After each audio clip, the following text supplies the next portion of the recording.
ভারতের প্রায় অনেকগুলা জাহাজ হরমুজ প্রণালীতে আটকায় আছে। ১০৭ দিন ধরে ওগুলো আটকানো। কিছুদিন আগে একটা জাহাজ অতিক্রম করতে চাইছিল, আমেরিকা সেটা মিসাইল মেরে উড়াই দিছে। অলরেডি ৩ জন মারা গেছে। এই নিয়ে ভারত কড়া প্রতিক্রিয়া জানাইছে আমেরিকার রাষ্ট্রদূতের কাছে।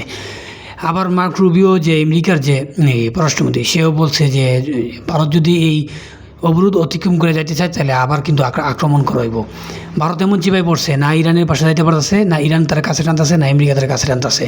সে চাইছিল যে ইসরায়েল যখন ইরানের ধ্বংস করে ফেলাইব, সেই সুযোগে সে ইসরায়েলের হাতে নিয়ে সে এদিকে পাকিস্তানে, বাংলাদেশ, অন্যান্য দেশগুলোর এদিকে তার অখণ্ড ভারতের স্বপ্ন পূরণ করব।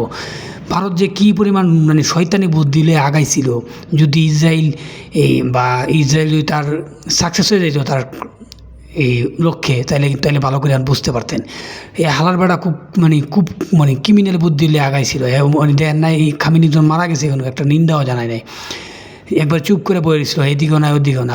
ওই নিমিনমিনা শতানের মতো ওই অপেক্ষা করছিল যে যদি ইরানের পতন ঘটে তখন সে এই ইসলামের পতন ঘটবো, কারণ ইরান ছাড়া তার শক্তিশালী কোনো মুসলিম এরকম নাই। তখন সে ইসরায়েলের সাথে নিয়ে ইসরায়েলের ফাদারল্যান্ড বানায় ইচ্ছা মতো নিজের দুনিয়া পাকিস্তানের উপরে, বাংলাদেশের উপরে বা তার অখণ্ড ভারতের স্বপ্ন পূরণ করব। এই জন্য বলে না, শয়তানি আল্লাহ একদিন ধ্বংস করে দেয়। ধন্যবাদ।